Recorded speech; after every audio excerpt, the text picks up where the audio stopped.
Welcome to mini foods Jaisingh. எல்லோருக்கும் வணக்கம். இன்றைக்கி நம்ம வீடியோவில் சிம்பிளான முறையில் சாக்லேட் கேக் வந்துட்டு நம்ம வீட்டிலே எப்படி செய்கிறது அப்படின்னு தாங்க பார்க்க போகிறோம். பாருங்கள், கேக் வந்துட்டு எவ்வளோ சாஃப்டாக ஸ்பாஞ்சியாக இருக்குதுன்னு சொல்லிட்டு.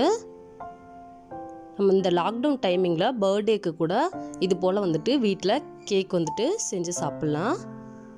இப்போ இந்த கேக் வந்துட்டு எப்படி செய்கிறதுன்னு பார்க்கலாங்க. இப்போது ஒரு ஜல்லடை ஒன்று எடுத்துருக்கிறேன். அதில் வந்துட்டு 1 கப் அளவுக்கு மைதா சேர்த்துக்கலாம், 1 ஸ்பூன் அளவுக்கு பேக்கிங் பவுடர் சேர்த்துக்கலாம், 1/4 ஸ்பூன் அளவுக்கு பேக்கிங் சோடா சேர்த்துக்கலாங்க. கொஞ்சமாக உப்பு சேர்த்துக்கலாம், ஒரு பிஞ்ச் அளவுக்கு. 1/4 கப் அளவுக்கு இதில் வந்துட்டு கொக்கோ பவுடர் சேர்த்துக்கலாம். நீங்கள் கொக்கோ பவுடர் 1/4 பவுடருக்கு சேர்க்குறதுக்கு பதிலாக 1 table spoon coffee powder, 1 table spoon cocoa powder கூட சேர்த்துக்கலாங்க. இப்போ இதை ஜல்லடை வச்சு இந்த கட்டிகள் இல்லாத போல் நல்லா ஜலிச்சு எடுத்துக்கலாம்.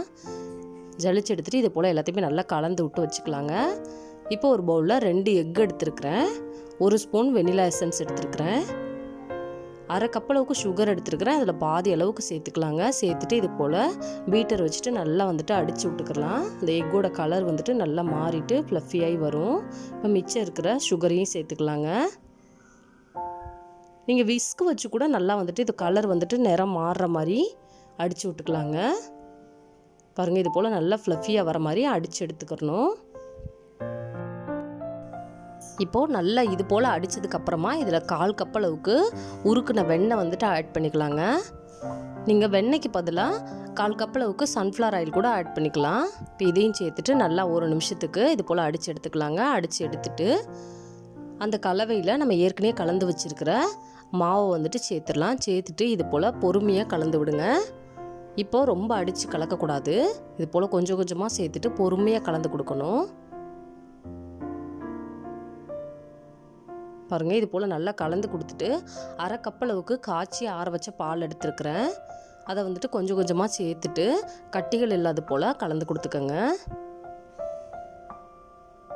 இப்போ மிச்சம் இருக்கிற பாலையுமே நம்ம சேர்த்துடலாங்க. பாருங்கள், இந்த மாவோட பதம் வந்துட்டு இது போல் இருக்கணும். கட்டிகள் இல்லாத போல் இது போல் நல்லா கலந்து எடுத்துக்கோங்க. இப்போ ஒரு மோல்டில் லைட்டாக பட்டர் அப்ளை பண்ணி வச்சுருக்கிறேன். அதில் இந்த மாவை வந்துட்டு சேர்த்துடலாம். இப்போ இதை லைட்டாக இது போல் டேப் பண்ணி விட்டுக்கலாங்க.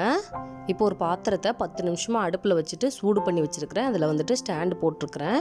நீங்கள் குக்கரில் 1 இன்ச் அளவுக்கு உப்பு வந்துட்டு பரப்பி விட்டுட்டு கூட இது போல் வச்சுக்கலாங்க. இப்போ இதை ஒரு மூடி போட்டு மூடிடலாம். அந்த மூடியில் இருக்கிற ஓட்டையை இது போல் அடைச்சிடணும்.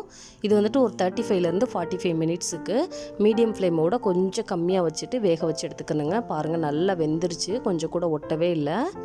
அவ்வளோதாங்க, ரொம்ப ரொம்ப ஸ்பான்ச்சியான சாக்லேட் கேக் நம்ம வீட்டிலையே ரெடி பண்ணியாச்சு.